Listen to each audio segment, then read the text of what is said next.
Welcome to Real Dad Bro Talk, where all the guys come to hang out. 100% real talk with Matt and company.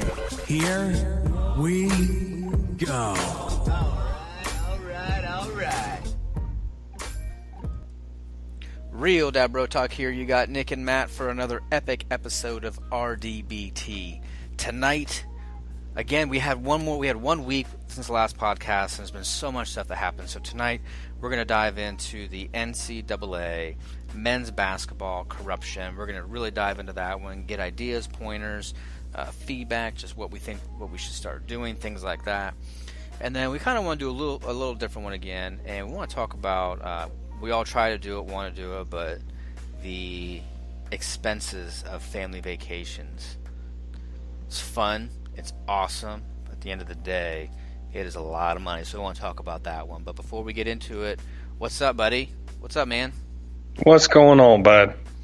Another week, man. Another week went by. I was gone. I was on business for a week, so I'm tired as hell right now. I'm not gonna lie to you. And you said you're feeling kind of ill. Got that bug going around, but I'm sure I'm not as tired as someone that's traveling the U.S. like you are, bud. Yeah, it was busy. I would say, man, Orlando was beautiful weather.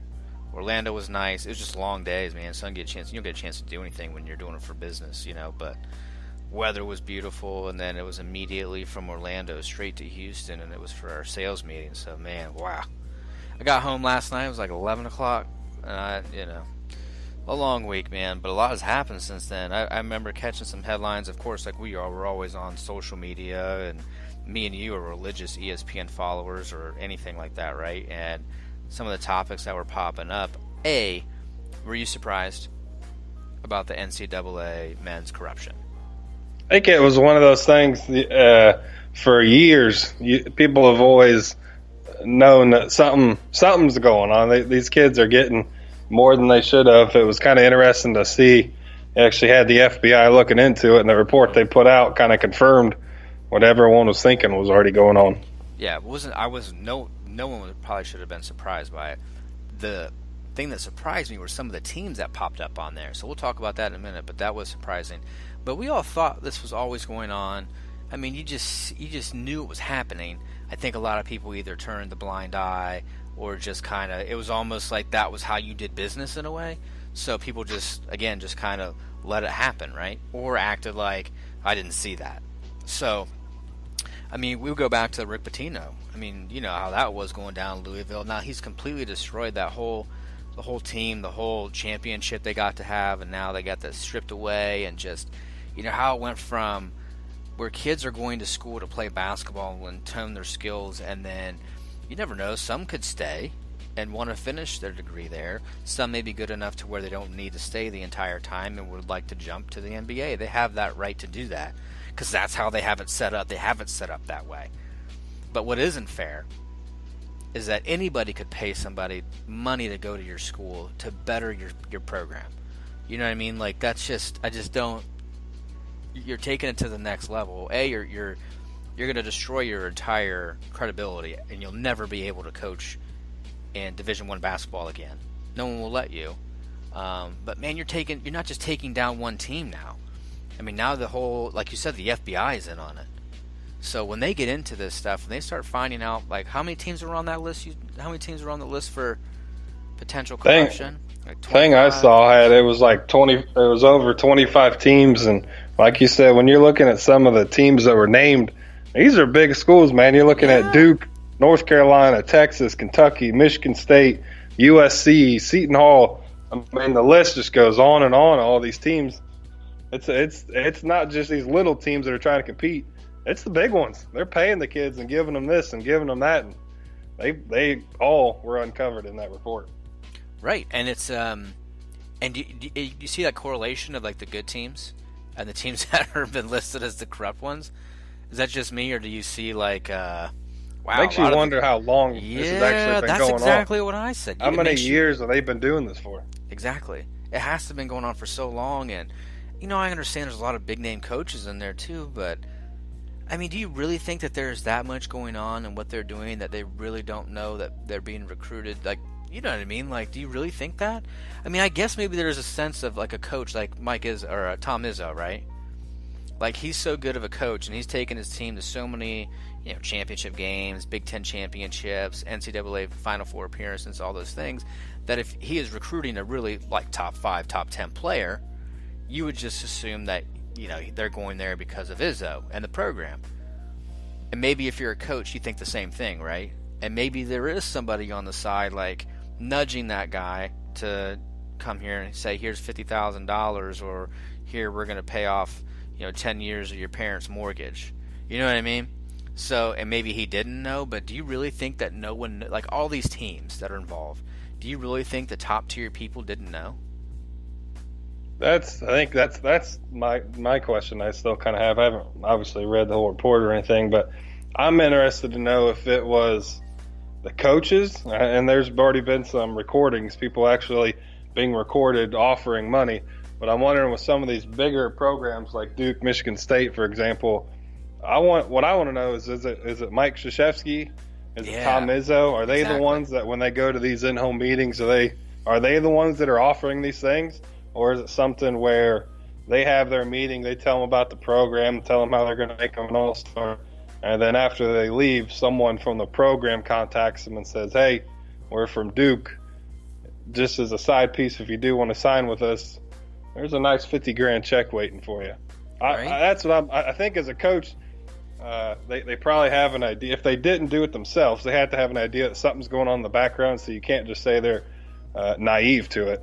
But I'm kind of curious to know if they're the ones pitching all these incentives, or if it's someone in the background's contacting them afterwards. Mm-hmm. That kind of makes it a could big be. thing. I mean, it could be both. I mean, I kind of feel like there might be some people that do their own thing, because let's say me and you, for example, right? Let's say we work for Michigan State, and we're helping Tom Izzo build a program. Been there for like 3 years, and let's say we're making pretty good money, right? Making decent money, and let's say it's like what? We'll say it's like, how much do you think you're making? Let's say $70,000, just doing what you're doing, right? And then you get somebody like a sports agent. I mean, it's not just, there's so many different corrupt layers that are happening. The sports agent reaches out to the person that is that could be flipped, right? That could be kind of persuade to take the money, take it. If he says, "Hey, I'll give you $100,000 to give this to Dawkins," right?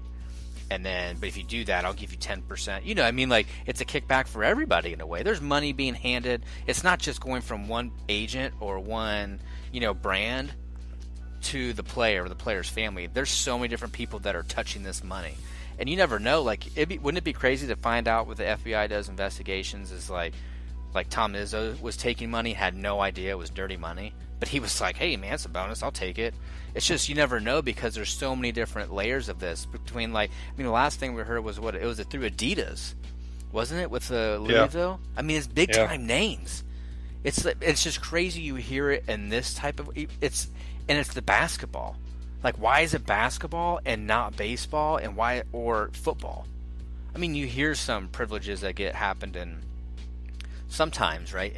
In football, you've heard a couple things, like, you had Reggie Bush, you had Cam Newton, so some people did some. Terrell Pryor did some stuff when he was at Buckeyes. So you hear a couple people, but man, you've always heard rumblings that this was like always going on, and when it's going to hit, I have a feeling like the floodgates are just going to blow open, and everyone's just going to be like, wow. It's kind of like how we found out when the Olympics, the whole committee, how corrupt they were, and how crazy it was to think like how that was managed and ran. There's no way that the NCAA doesn't know this. You know what I mean? There's no way that this could be going on for so long, and just now they're going to start digging into it. The best way I heard it explained was someone compared the NCAA to the mafia.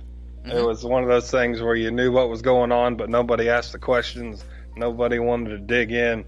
No. Somebody got the balls to start digging, and right. The FBI were the ones doing that. So it's interesting to see. I guess my question would be is, with all, you've got so many teams, and like, so they had, I don't know, 25 some teams, mm-hmm. but you have to imagine it's probably gone on in damn near every program across the country. Is there a way that is this something that should be punished? I mean, do you start punishing every single school? Is it something where they make a fundamental change where something like this is okay? Where do you I guess my question would be is, where do you go from here? You blow it up. blow it up, man. You start over. You legitimately have to just start over from scratch. And everything needs to be dismantled, be reevaluated. Because because now that let's say, for example, like you're talking about, punish the schools, right? You punish the schools outside of the basketball program. If a kid is coming from a situation where $100,000 is, $100,000 to me and you is a game changer, man. If someone came up to me and says, I'll give you $100,000 right now on the spot to come, work for me, what are you going to do? See ya, I'm putting in my 2 weeks, whatever I'm doing, and I'm going to come. Because it's a game changer for everybody. So you can't blame the kid to say, or maybe he didn't know and the parents. You're taking advantage of situations that's not good, right? But then if you also take it out on the actual team, a team is how many players? 12, 13, 11 players on a team, right? So if one person did something like that, and maybe he didn't even know it, you can't take it on the entire team. Maybe they're not being ran that way. Maybe they did it the right way until you completely investigate it. But man, that's going to take forever. So until then, you really have to just evaluate the entire, after the NCAA tournament this year, this whole summer is just going to have to be honestly just thinking and deep diving into every program and just seeing if this is worth it and giving them options. I don't know. What do you think? Do you think you're going to be able to punish each individual team based off of something that happened, 10 years ago up to current, and with people that aren't even associated with it? I don't know. What do you think? I think that's the hard thing is, even though you figure, I don't know, we'll say 95% of programs across the country are doing stuff like this, it's not 95% of the kids going to play for these teams. Some of these kids are clawing their way to get even a partial scholarship. So you got to imagine they're not getting the same phone calls that some of the top tier players are. So when you go to punish a program, it's hard. If I had a son or daughter playing in collegiate sports, and I heard that the team that they're playing for all of a sudden is punished and they can't compete in any postseason stuff for 5 years or whatever punishment they wanted to do. It's not really fair to those kids that worked their way to get onto a team, didn't do anything they're getting punished for. There might be not a single player on the team that's did what they're getting punished for, but they're the ones that are having to take the punishment for someone, like you said, it could have been 10 years ago. But the kids that are on the team now are having to do that punishment. So I'm not when I asked that question about the punishment, I'm not really sure if there's much you can do, just because it's not, in my mind, it's not right to punish kids that have no dealings with this, but they're the ones that are going to feel the repercussions from it. Yeah. So I go after the individual. You have to start making examples, man. You have to. And so what you do is, if someone is coming and let's say they took the money, let's say their parents, family members, cousin, aunt, uncle, it doesn't matter, man. You have to start setting up some examples and saying, like, you have to put a foot down, right? So, how shitty would you feel if you were a parent and your son had a full ride to go play at Duke, right? A great educational component. He's not paying for his education. He gets to play basketball under Mike Krzyzewski and learn from one of the best. And someone approaches you, but to make that happen, to kind of persuade you to kind of help your child go to Duke, someone gave you $150,000, right? And you're the parent and you take it. Sorry, man. Then, John, you're off the team. Sorry, your parents did it, right? People are going to start thinking more. Parents are going to get more into thinking about the way this is too, maybe more protective of speaking to their kids about the money transactions that are going on, things like that, and you get them off the team. I know that sucks, but then they go to Division II. You know what I mean? Like, they're just not going to be a primetime player, but there's just so many different layers that we can go in, because even for Division II players, you can't play NBA again. There's so many different Let me things, play man. Devil's advocate for a second. So Yeah. instead of, you said after the season, they need to go sit down and start figuring out how they're gonna stop this from happening. Whether you're punishing the kid, punishing a program. Yeah. This kind of opens a can of worms. What if you go the opposite direction? Okay. What if you say, this is something that we know is happening, we're going to regulate it, but we're going to allow it to happen? How would We're you gonna regulate it? Allow That's the biggest thing, man, is how do pay you... a kid to get a car, to get whatever. Is that something you think's doable? Something you think's right? Not necessarily. And hear me out on that one, because now it's not just going to be college basketball. Then you're going to roll it into every collegiate sport you could think of, and then you open up more can of worms, because we all know how money driven the college football atmosphere is and how much money that gives to the universities.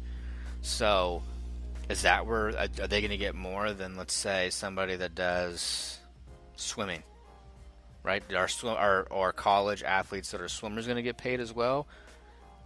It's just it's a man, it would take so long to really determine how that would work and how the payout would be. And do you make it even for every team? Right? Is it like a profit sharing system then, where so how many teams are in the in Division One college basketball?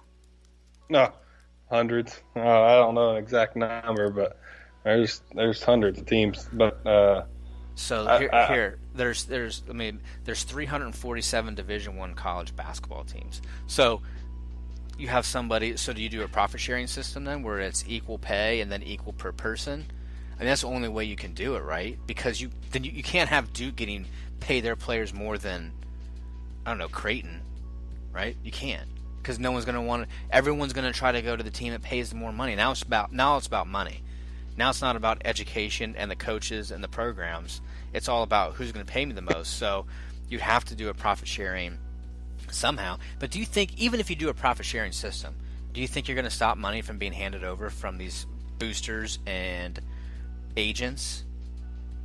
You absolutely won't. And when I was typed this up as something to kind of talk about, I tried to think myself what you were just saying. How do you make it fair to where not every kid's just going to Duke, Michigan State, North Carolina because they can get paid more instead of going to these smaller schools? Mm-hmm. I think when I was looking at it, the way that I kind of thought might be an option they can do, and it kind of started with, at least when I started hearing about, was your buddy LeVar Ball wanting to start the junior basketball league. And I don't like the guy. I mean, everyone's got their own opinion about him. I do kind of like his idea. Reading about the way he's trying to go about it, I don't think sounds like he's getting turned down more than he's wanting to. So I don't know if his way is actually going to work. Him? I personally, I wouldn't. I'm not a big fan of the guy, but why would you want to hire somebody? You have to hire someone who's more in it for the kids, though, too. And in more of a developmental type way, and an educational piece, to where I get it, where he's in this moment of take advantage of what's been given to you, so just reap all the rewards and go after it, aka $500 basketball shoes. Like, give me a break, man. Like, and the way that he is, his demeanor, I wouldn't let it. Nah. But I agree. There's just so many different, there's so many different ways you can go after this one. No one's saying that these kids can't go overseas and play and make money, right? I mean, that's an option.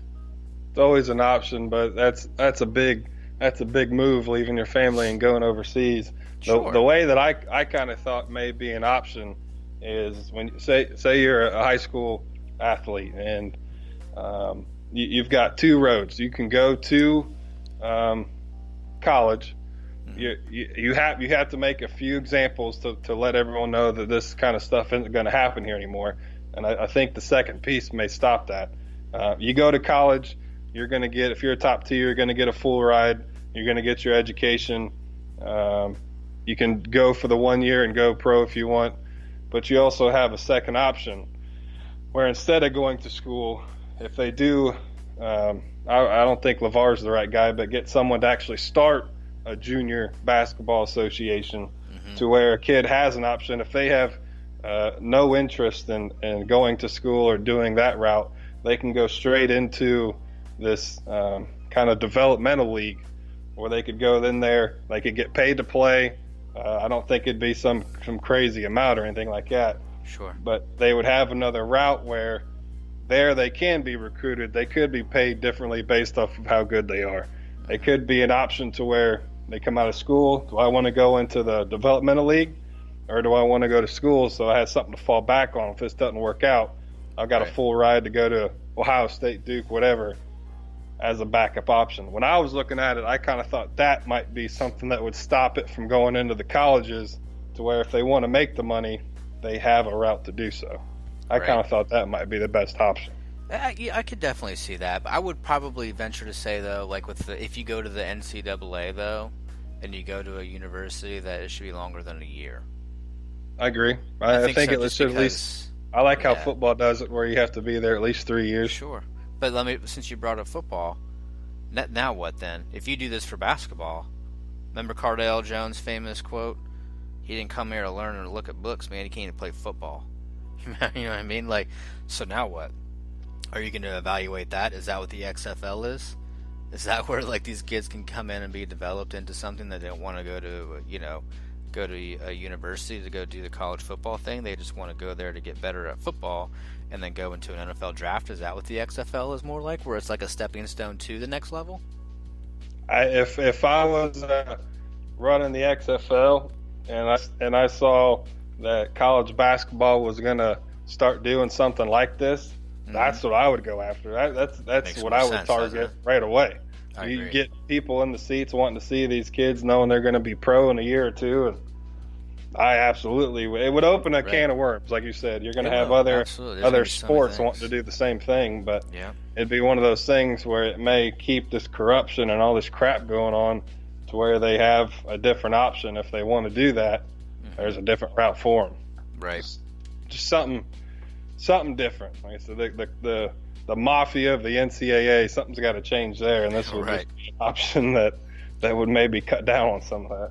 Right. And Mr. McMahon, if you're listening to me and Nick right now, and if you listen to that idea about the XFL, yes, we do want to cut. We just patent that shit. So that's our idea. Doesn't have to be a big cut. Well, it can be small, but I'm saying like 10%, 5 for you. I'll take anything. Because he'll make his money. But yeah, man, it's gonna be crazy to kind of see how this plays out, what this means, what more evidence is gonna show, what and if any teams, like we said, will get punished, because that's gonna kind of let us know how they're gonna treat this. You know what I mean? If they start going after these schools, and could you imagine if they started stripping national titles away from people? I understand the punishment. You could tell it can be like I don't know, man. That would just be crazy to start seeing what's going to happen here with these investigations. I've never understood that punishment of stripping a national title. Everyone knows that went to that game, that watched that game, that played in that game. You can't take something out of a memory. The kids still have their rings. They still have their memories. I've never understood that as a punishment. That seems like a easy way out, just to say, hey, you guys didn't win in 2006. Okay. Right. And I think we all know. I think the only thing that I've ever heard like decent about the NCAA really is in the baseball side of it. Do you ever hear anything bad about the baseball side of the NCAA? To be honest, you don't hear a whole lot about baseball, right? Period. Only when it goes into Omaha, when it's the World Series, is when you really start hearing about it. But other than that, man, you really just don't hear that much about it. So maybe that's a good thing, I guess. But you definitely hear about it in basketball and in football, because football is just such a massive platform and people watch it. But they've really got to figure themselves out too. I just feel like they're never on the good side of stuff when it comes to the sports side of it. They're always just behind things. They're never on top of it. They're always playing catch up. And they're always just kind of pretending like they didn't know anything was going on, and then they're playing the rebound. Then now they're being reactive. They're never proactive in their situations. They let people govern themselves too, which is weird. You ever thought about that? Like when a school decides that I'm going to suspend my team. You know what I mean? You know how they do that. They self-govern themselves that way. Like, we're going to not play in the bowl game or something like that. Well, if you have someone that's governing you and oversees what you do, they should just be the ones that do it. It's just so screwy, man.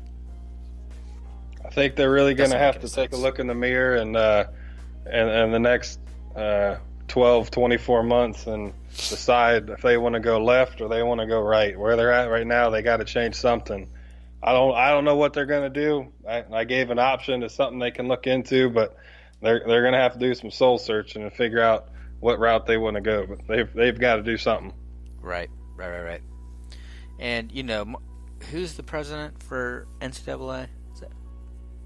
Who's that? Mark Emmert or something like that? Isn't it Emmert? Anyways, man. I mean, do you really think that he's not taking money somewhere either? You know what I mean? Like, it's just if corruption is going on all around you, and again, we all know that it's been, we just didn't know to what extent he was doing it because it's been quiet. You can't tell me homeboy doesn't know that, that he is not taking money on the table or he's not getting a free home or anything like that. And by the way, now that we're on all this corruption shit and stuff too, how the hell can a university give coaches free homes? Does that make sense? It's one of those things. You come coach for us, we'll make. They can pay them. They can give them special benefits to come coach at Ohio State or coach at Duke or whatever. It's just all over the place to me. That's just a recruiting tactic they can use to get that big name coach to come coach for them. All craziness to me. But we'll soon find out. We will soon find out. So I was in Orlando last week, and again, the weather was beautiful. And but I started thinking about Orlando, but I wanted my family to be there, right? You always wonder if you're going to be experiencing some good weather. There's cool things to do in Orlando. Obviously, you have Disney, Universal. There's tons of stuff to do there. And then, what's the first thing that comes to your mind as a dad? And family vacations and a trip from like Ohio to Florida, and all the things you're going to do. What's the first thing that pops into your mind? How much is this damn thing going to cost me? Cha-ching, man. Even if it's going to be fun, it's going to be like the coolest thing in the world, and the smile on your kid's face is going to be fantastic, and it's going to be imprinted in your brain for a long time, right? But damn, all you're thinking as like a parent and a dad is it's so expensive now to do that. And imagine like you have your one child, right? And yep. I have 4. So when we go on vacation and do something, it's tough. It's really hard to make those things happen. And you want your kids to experience that stuff, but I mean, I would imagine with the increase of everything that costs now for everything nowadays, that the average person isn't able to take a vacation like that. The price just keeps going up and up and up. Like the crazy thing when I was trying to read up on some of the changes over the last few years of family vacations, is they said 44% of your vacation budget is just getting to and from wherever it is you're going. That doesn't include any kind of hotel while you're there, food while you're there, activities, what you're doing. That's just to get to the damn location and back. Almost half of your money spent is just to get there. We went to Myrtle Beach last year, and it's a hell of a long drive. So the first thing I thought of was, let's see how much a plane ticket would be for 3 people. Man, it was damn near like $2,000 to get a round trip just for 3 of us. It's insane. The price is just. It's so crazy to think like that it just blows me away. And like you said though too, but then when you travel, man, that's not cheap either. You still got to pay for your gas, and you're putting more miles on your vehicle. You're taking the risks of a lot of stuff while you're traveling that way. And then most of the time, depending on how far you're traveling, like you said, some people can't take that 12-hour drive, straight through. Some people are going to have to stop and spend the night somewhere else. So now you're going to pay for a hotel room. Get there, spend the night in more hotel rooms, and then try to find activities to do. You're going to pay for breakfast, lunch, and dinner. You're going to try to go just do cool stuff as much as you possibly can, right? But, you want your kids to have fun, so when you plan it, you don't want it to be a half-ass vacation. Otherwise, just don't do it. So you want to do a decent vacation, but then it's just like you got to save up so much damn money to even make it to even be able to eat and do. So if you do research on Disney, right, and you want to go there, you have different options when you go there. You can get You can get the all-inclusive type stuff where you get the hotel, you can get the tickets, then you can get like the meal plan and all these things, right? Here's the thing is if you get the meal plan, that is not designed for anybody over a family of 4. Then it's not worth it. It's just not, you're not going to, there's no way it's going to work out for you. You're going to pay so much money. It just doesn't make sense as you start researching that stuff. I think that like 5 days or 6 days or something like that, the meal plan was damn near like $3,000 just to eat. Think about that.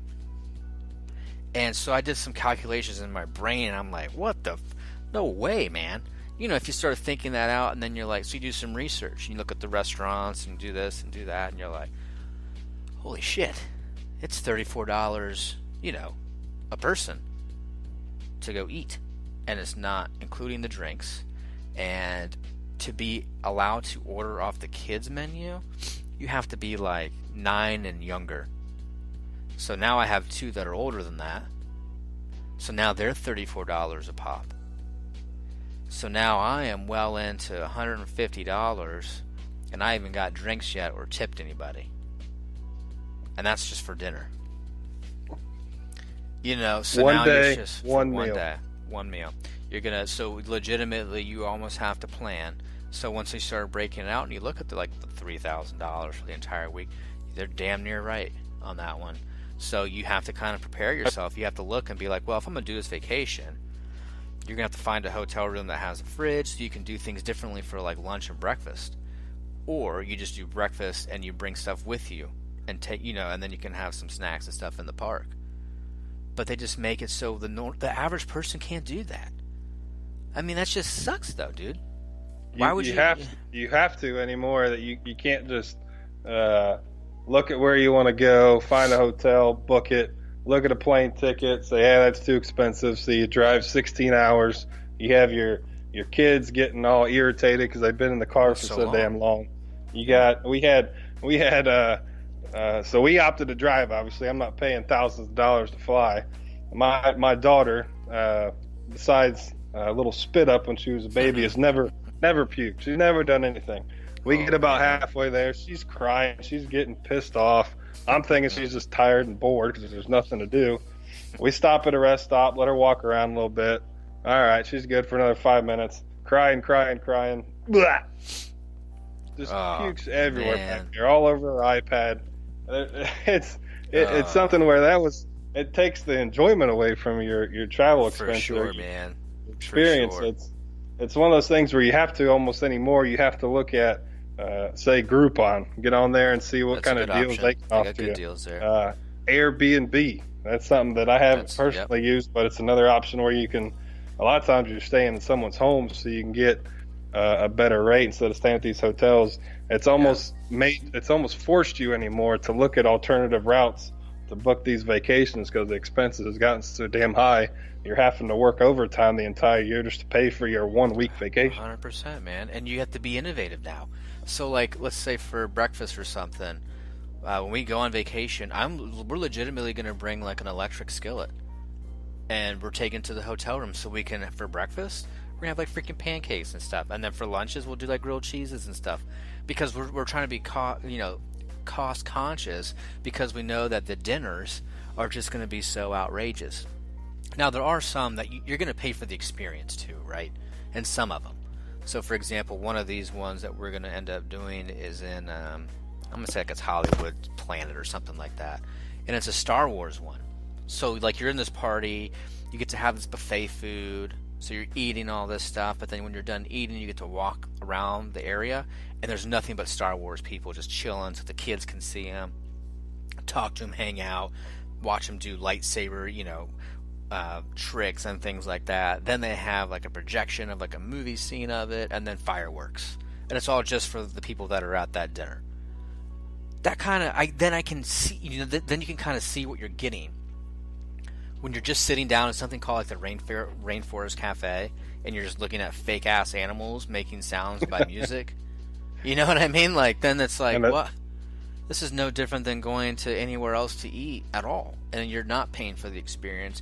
You're paying because that's what Disney is saying that you're going to pay. to eat here. And it doesn't matter if you went to the Rainforest Cafe or the T-Rex Cafe, or it doesn't matter. They make it so the money is all the same. I mean, they're smart in that way. You know what I mean? They don't allow people to save money. So if you're listening to save money, think about ways that you can do things to pre-plan the breakfasts.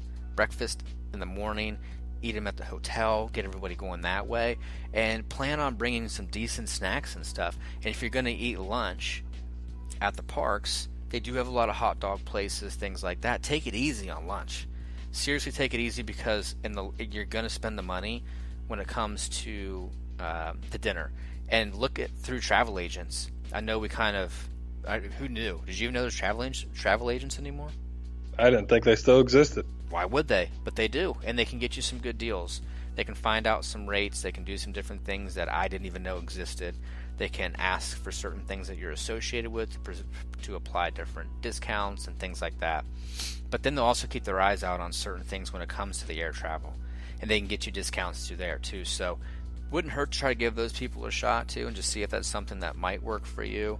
But it wouldn't even be a terrible. There's so many hotels outside of Disney to where maybe you could shuttle it in, or even maybe an Uber, if you don't have any kids in, car seats and stuff. Because if you took an Uber into the park and they drop you off, bro, you're not paying for parking. And parking's super freaking expensive if you were doing it on your own. You know what I mean? So if you're doing it and just getting dropped off at the park, then you can stay outside in a hotel out there, and instead of paying, I don't know, making up a number, $300 a night, you can go stay at the Holiday Inn Express for $110. You know what I mean? So there's other ways that you can kind of figure ways to save some money here and there. And if unless you want the in-park experience, and you have kids that have the car seats, so you have to figure something else out. So you can figure out ways to do it. It's just, I agree with you, man. It's just so hard the money and everything, the cost has just been outrageous, and it makes it difficult. It makes it hard to be, you're excited for the moments and stuff, at the same time, you're just like, you're worried, aren't you, spending that kind of money? Yeah. Aren't you you be worried? breaking the bank just to have a 1 week nice vacation. Yeah, I know, and it's just like, you want your kids to experience those things. So you get put in this catch-22. It's like, I really want them to experience this, things like that, and all these cool things, and that's where you can save the money where you can do it. When we went to Myrtle Beach, we knew every night we wanted to try a different restaurant for dinner, to try and get some of the local restaurants that we're not going to have here in Columbus. So every day for lunch, we went the first day we were there to a grocery store and got a bunch of got chips, some drinks. We got lunch meat. So every day for lunch, we typically spent the morning on the beach. We just ate on the beach, had some sandwiches, had chips, and then we had our nice dinner every single night. But it gives you have to find some ways to cut back a little bit, so you can still we can still go to the theme parks, or go to this area, or go to this restaurant for dinner. Right. Anymore, you just have to save where you can to make it affordable. Agreed. And one thing I forgot to talk about too, so in case you didn't know this about the travel agent, the good news is that they can kind of pre-plan like how much your flights typically cost during that time frame of when you want to go. So they already have an idea, right? Plus they give you all these savings, and then you can. So I don't know if you know this, right? But let's say you're going to take a vacation at the end of August. You can pay them, I don't know, whatever you have available now. There's a certain percent you got to put down. It's not a lot to put down, but then you can start making payments monthly. And as long as you make any monthly payment at all, you will be able to continue to make those payments. And then you have until let's say if it's the end of August, you have until the first day in August, so August 1, to complete the payment. So that does also help people that want to take these vacations but just don't have all the money right away to make those payments monthly. So I think that's a good thing to know too. Maybe get in touch with a travel agent and see if that's something that they do as well. So that's a good way to kind of save some money, right? It's not, at least not all out of pocket, so you don't feel as like, oh shit, all my money is completely gone and now my car broke down. Makes it a lot more affordable when you can pay for a vacation throughout the year, as opposed to trying to drop thousands of dollars all within 7 days. Exactly. Well, man, it was a good one today. We had I'm sure we'll talk more about the NCAA corruption, because that's not going to go away. And if you guys have any ideas about other ways that you could help us take more family vacations and save money, we're all ears. I'd love to hear ways to kind of get out and spend more time with the family and in new and unique places as well. And real quick, man, I wanted to give a shout out to for next week's. So we're going to have a guest be on the show next week. If you guys want to do some research on him, check him out. His name is Salong Chung. He's a buddy of mine, but he's done a lot of great things. So he's going to have a lot of cool things to talk about. He's a father. He's an entrepreneur. He's a DJ. He does a lot of stuff. So he's going to have some good advice, some good pointers. But it'll be a good interview that me and you are going to do of him next week. So it'll be a good one then. Do you got anything else, man? I don't think so. Maybe if Disney's listening, we can do a podcast with Disney and get a free trip. Oh, man. Could you imagine? I had to throw it out there. It was worth a shot. Could you imagine? Dude, that'd be fantastic. Live podcast from Orlando. You know what? Here, what is today? Let's mark it. It is what? February 28th, 2018, 8:07 Eastern Time. That is the first time Nick had said that we're going to do a podcast in Orlando at Disney. And what do you think? 2 years? We'll give it 2 years. I'll even put on a character. Give me old Mickey Mouse. I'll dress up as Mickey Mouse and do the podcast dressed up. There we go. In 2 years, we'll be there. And Disney's going to ask us to do it. Because that's where we're going to take it. So we'll make that a goal for us. I like it. I'll be, so if you're Mickey, You can be Minnie. You're an idiot. I'm not going to be Minnie. I'm not going to be Minnie. I'll be Donald. That's cool. I'll be Donald. I'll be Goofy. One or the other. I'm too short to be Goofy. I have to be Donald. Mark All right, down. man. Well, next week we'll have a good one. Again, wanted to thank everyone for following us. Get on iHeartRadio now. Subscribe. Get on iTunes. Subscribe. You can get on Spreaker and subscribe. Where else can we go, man? We're all over the place now. I'm trying to think of everywhere. What's the other ones we got? SoundCloud. You got that one. There's all kinds of stuff. And make sure you are following us on Instagram, Twitter. Our Twitter game kind of blows, I'm not going to lie. I got to get my Twitter game up. So, audience, I'm working on my Twitter game. Nick's going to do better on the Facebook stuff. He handles Facebook, so if you have anything to bitch about on Facebook, it's Nick. That's all Nick. So if he sucks at Facebook, again, womp womp. Yep, you can put that there. That's all. Check out the website www.realdadbrotalk.com. You can check our podcast on there. There's some information about the show. There's a damn good shop on there where you can get T-shirts, blankets, all kinds of shit on there. Do people check say it out? Let us know what you want to see on there. www now? I do. I thought it was kind of weird. I haven't heard that in I don't know. Don't hate. 8 years. Appreciate. I'm just saying, www. That's kind of I'm thinking maybe you can say something about wrestling or something, but I got you, man. I get it. Go to realdadbrotalk.com, brodadshop.com, and get some shit, man. Until next time, we'll talk to y'all soon, man. Doses. Join us next week for another epic episode of RDBT. Keep track of what we're doing on all social media at Real Dad Bro Talk. Till next time.